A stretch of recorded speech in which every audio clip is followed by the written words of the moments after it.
Ah, Age of Mythology, the age of ancient gods, mythical beasts, and cheeky voice lines.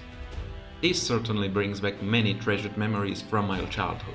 Age of Mythology is a real-time strategy game. It is certainly an oldie, so nostalgia is a great factor here. It is unique in its setting. You get to build your own settlement and special units which are specific for the god you choose to worship. The matchups are quite interesting as you can help the Greek defeat the Egyptians or the Atlanteans defend their homeland against the Norsemen. The game is certainly not easy, as even the medium difficulty can give you a very hard time. But that was not enough for me. I thought, well, why don't make it even tougher? The pool of troops, siege machines and mythical creatures you get to choose from is pretty big. What happens if I were to limit this pool to a tiny fraction? You don't know? Well, wonder no more. Welcome to Age of Mythology, Archers Only Challenge. Here I'm going to be playing against one opponent on a large map on medium difficulty, which, as I said earlier, is a hard at least. The rules are simple. I'm allowed to create as many laborers as I want. I can build anything I please and I can even buy heroes, but only to bring relics to my temple. No fighting. Donkey or camel caravans are also allowed. Sadly, no myth units in this run. The fighting, at least on my side, is only allowed to be done with archers, which are, in modern days language, a tier 1 unit. There are 4 civilizations to choose from, not counting the Chinese from an abomination of a DLC. Those are the Greeks, Egyptians, Norse and the Atlanteans. For this challenge I need to choose the ones who offer the most or the best upgrades for archers.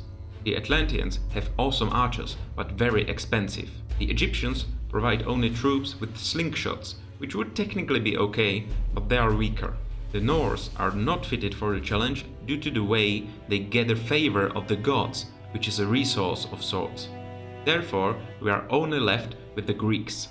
The gods providing the most archer upgrades serve under major god Hades. Now let's start the challenge. The match starts simple as we want to gather as much food as possible. We want to use the food to make more gatherers to gather all resources much faster. We get food from hunting animals or gathering from berry bushes. Later we can build farms. The other resources are gold, which we get from gold mines and in late game from caravans, and wood, got from chopping down trees. We promptly use the Sentinel god power and suddenly have 4 living archer statues around our base. We also want to send our scout exploring.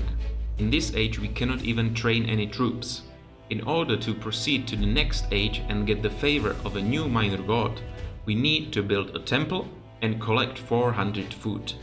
Easier said than done. The laborers bring the gathered resources to the town center. We can also build drop-off points where the resources can be deposited instead. Then the gatherers don't need to go so far, so the effective speed of gathering resources is increased.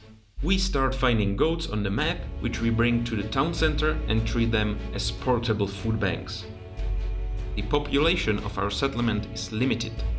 We need to build some houses to increase it. Reaching the next age grants us a new myth unit. We promptly kill it, as we're not allowed to use it anyway. In the classical age, we quickly upgrade the watchtowers so that they gain attack. We also build an archery range and a few more houses to finally train some units. We only managed to train 2 archers before the enemy attacks. The Egyptians, sadly, have the luxury of using myth units, unlike us, which makes defending against them even harder, as we are not allowed to use heroes, which are units dealing bonus damage to myth units.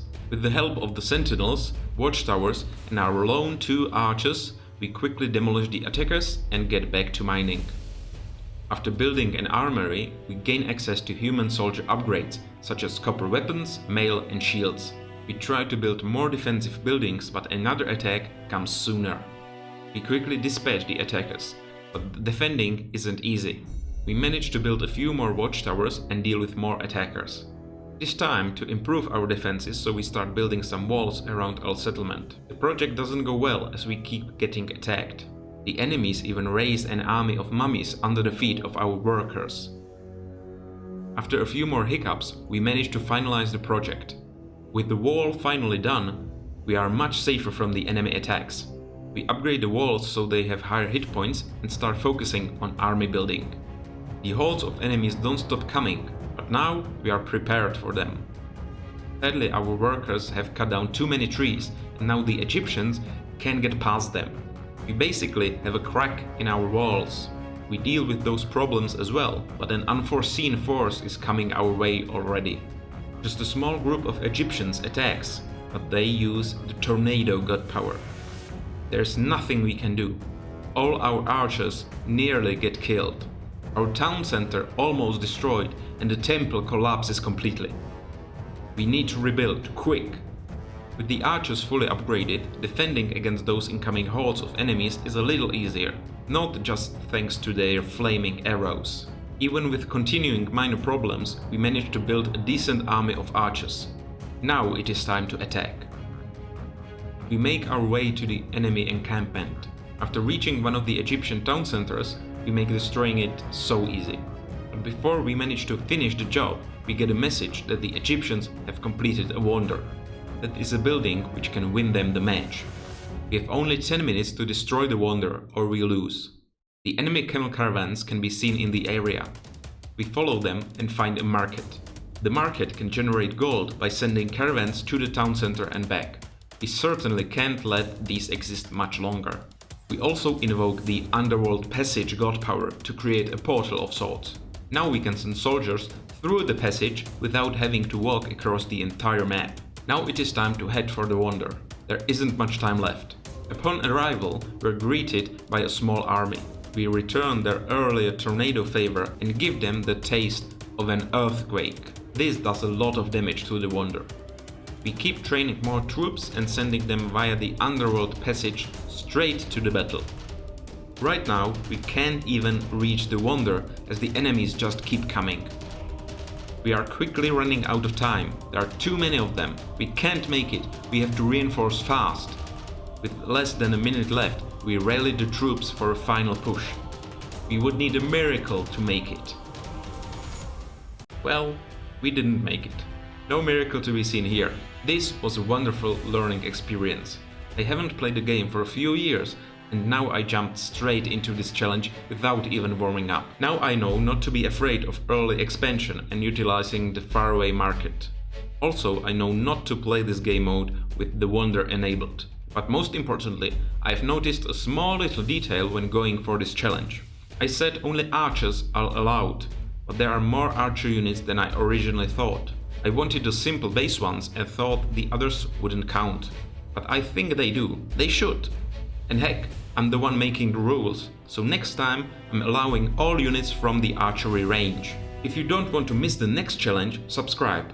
I can't say I played well, it has indeed been a long time, but I do welcome any comments. It could be in regards to my poor management choices, future videos, or even the current weather. Anything at all is appreciated.